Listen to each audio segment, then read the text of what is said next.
A local chief of police has been issued a civil harassment protection order. KNEB.TV News starts right now.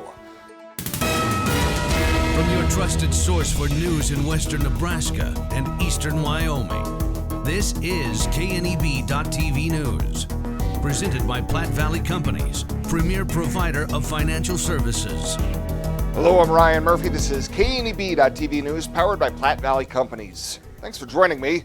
In our top story, he took an oath to protect and to serve, but a local top-ranking law enforcement officer has now been served a court-ordered harassment protection order. The incident came to light back in August when a Gering woman filed a motion against Mitchell Police Chief Dominic Peterson. The petitioner said she only knew Peterson peripherally, but court documents said throughout 2024, Peterson sent her inappropriate Snapchat messages, including seeking naked photos of her. The petition also noted that Peterson had been driving by her home and suggested she come to his house after learning her boyfriend wasn't home. Despite the protection order request being filed in August, the matter wasn't heard for consideration until the commencement of a February trial and ruled upon until April 3rd. In his filing, Judge Randon Rowland ruled that Peterson engaged in, quote, a knowing and willful course of conduct which seriously terrified, threatened, or intimidated the petitioner. He granted the woman's request for a harassment protection order, and Peterson is now court-ordered, prohibited from contacting or communicating with her in any fashion. Online court records show that this was the 5th time a harassment protection order has been filed against Peterson, with others claiming similar actions of stalking, intimidation, and threats, some while he was in uniform. However, this most recent request was the only one that was granted by a judge, despite previous filings in 2020, 2021, and 2022. Peterson has been in law enforcement for more than 20 years, with stints with the Kimball, Alliance, and Scottsville Police Departments, Scottsville County Sheriff's Office, and now the Mitchell Police Department. Well, a 30-year-old Scottsville man has been arrested in connection to an ongoing investigation into a string of burglaries. Dayton Aguayo was arraigned on 2 Class 2A burglary charges on Monday in Scottsville County Court. Court documents say that in March, Tax Express and Team Chevrolet were burglarized, and through the investigation, Aguayo was identified as the suspect. Warrants for his arrest were issued and were served after he was apprehended at Target on Friday for shoplifting. Yesterday, an additional charge of distribution of methamphetamine was filed against Aguayo, stemming from a June 2023 investigation, and was arraigned on that felony charge Wednesday afternoon. We'll have more news right after this. Whether you're gardening, searching for the perfect vacation home, or planning your next travel destination, your life is just as unique. Your Raymond James financial advisors, Jody Rosiska and Kevin Figg, get to know you, your passions, and your vision for the future, so you can live your life. That's life well planned.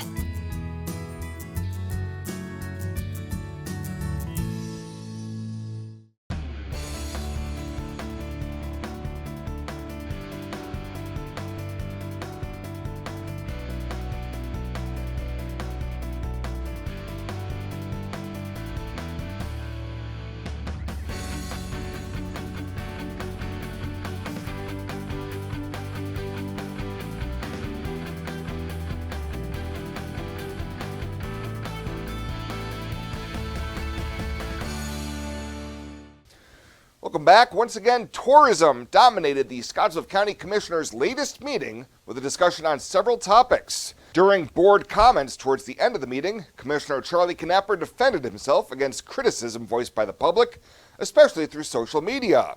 Knapper said he was frustrated by comments from those who have never talked with him directly about tourism-related issues. I have never said that our tourism efforts need to focus 100% on sports.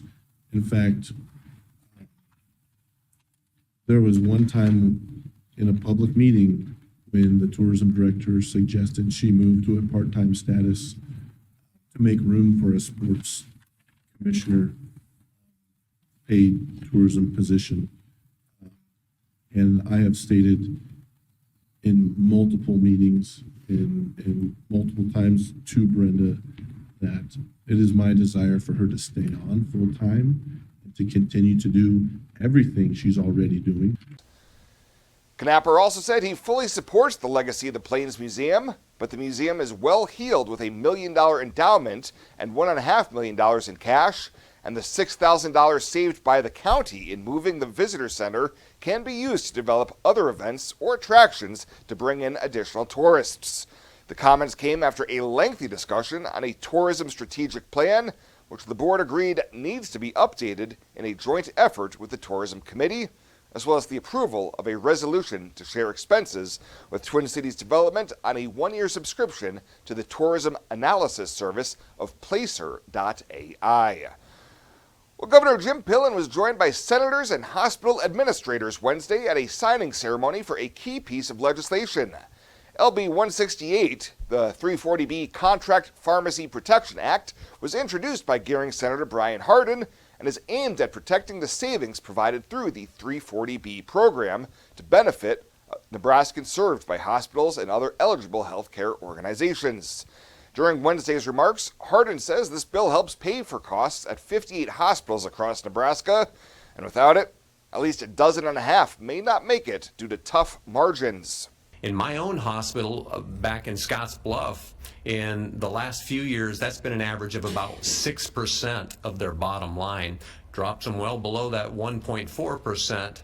And so this is very important, not only for rural hospitals, but one of the first people that knocked on my door were both UNMC and Boys Town. Pillen noted that having successful Nebraska hospitals, whether it's in urban or rural areas, is key to growing our state because people need access to great health care. I imagined retirement in a place where we could enjoy our golden years, where adventure and friendship are the only items on the schedule. The Garden Homes at Northfield gives us the luxury we planned for and peace of mind when it comes to convenience, safety, and comfort. We never have to stop and think about the day-to-day upkeep. We love to explore abroad, but most importantly in our backyard. So much to do, so much to see. Here at Northfield, we get the protection of life care, incredible tax benefits, and secured rates for aging services. It's peaceful, knowing that if our needs change, we'll be taken care of. And most importantly, that our kids will never have to make any tough decisions. There never seemed to be enough time to do all the things we wanted. Now we get to focus our energy on enjoying what this community has to offer. At the Garden Homes, life is ours again. A place we had dreamed about. A chance to focus on us. When it comes to your health, you deserve the very best. At Morrill County Community Hospital, they provide top-notch care with compassion and expertise. From routine checkups to advanced surgeries, their dedicated team is here for you 24/7. With state-of-the-art technology and a patient-first approach, they ensure you and your loved ones receive the highest quality care. Because at Morrill County Community Hospital, your health is their priority. Visit Morrill County Community Hospital today in Bridgeport. Morrill County Community Hospital. Exceptional care right here at home.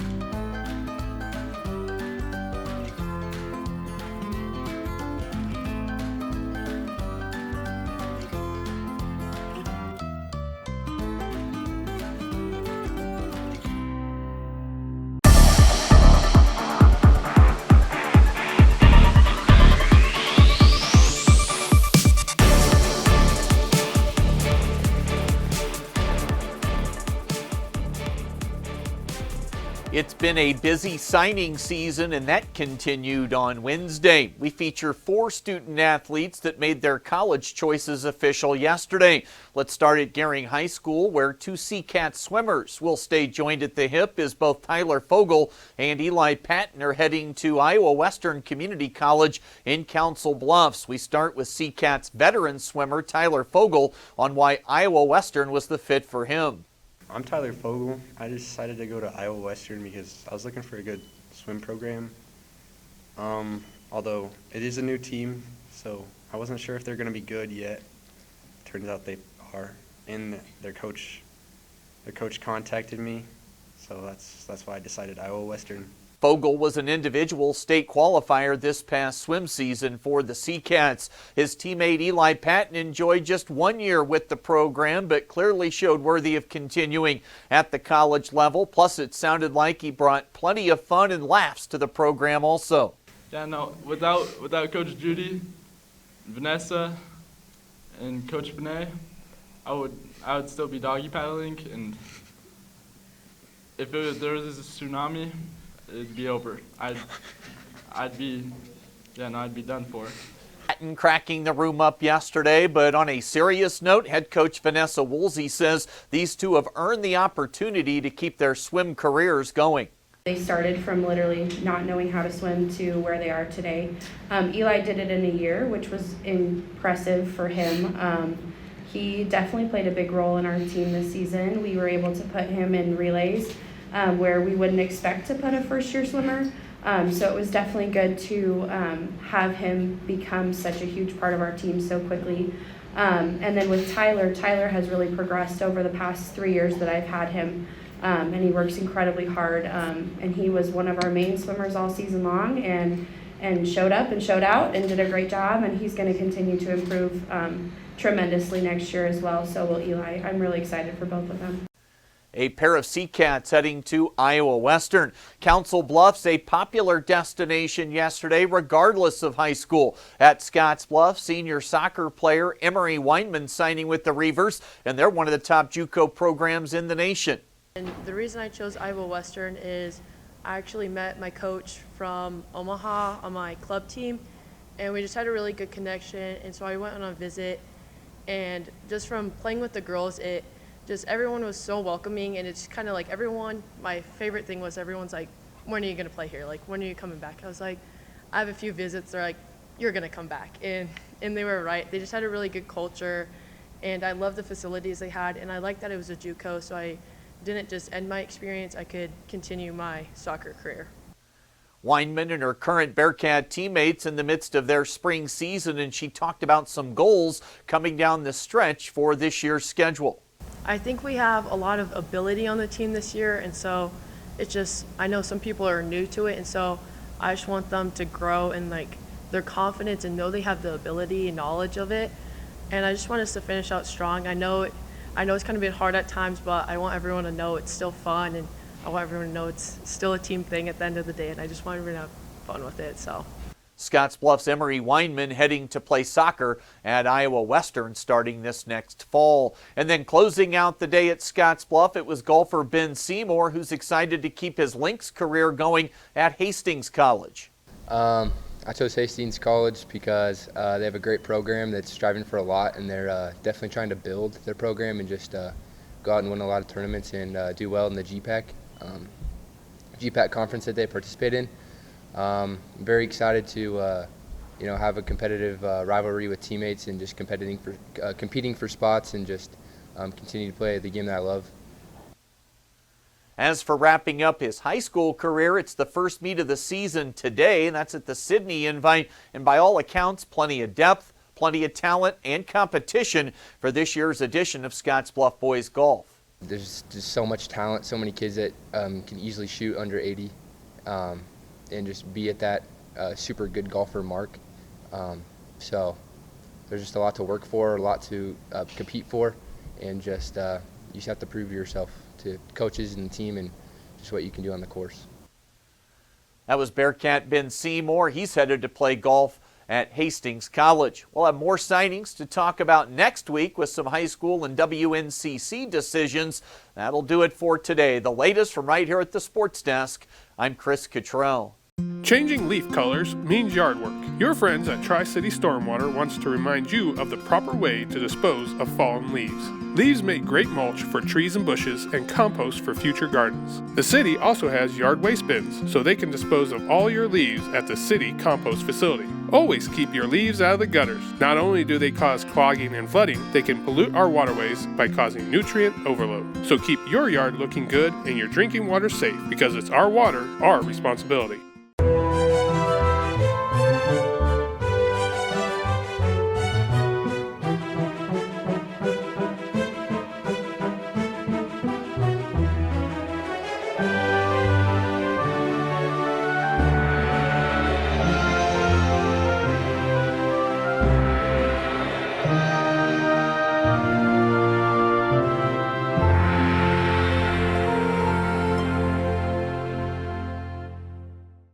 let's take a look at your community calendar, brought to you by Riverstone Bank.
The community calendar is brought to you by Riverstone Bank.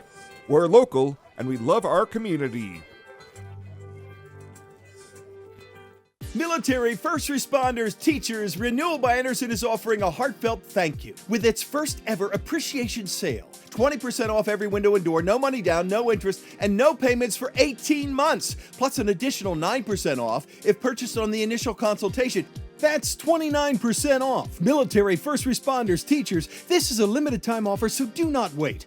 Please book your free estimate right now at rbawyoming.com. At Platte Valley Bank, we want to help you take advantage of every adventure. We know you have plans, goals, and dreams. Let us help you with them. Whether it is building, buying, or renovating, we have the home loan or home equity line of credit to fit your needs. Stop in and see us at Platte Valley Bank and let us help make your dreams a reality. You belong here. Platte Valley Bank, member FDIC, equal housing lender. And finally tonight, while many people may not be happy with the mild temperatures and lower precipitation over the past few months, it's paying dividends for a local construction project.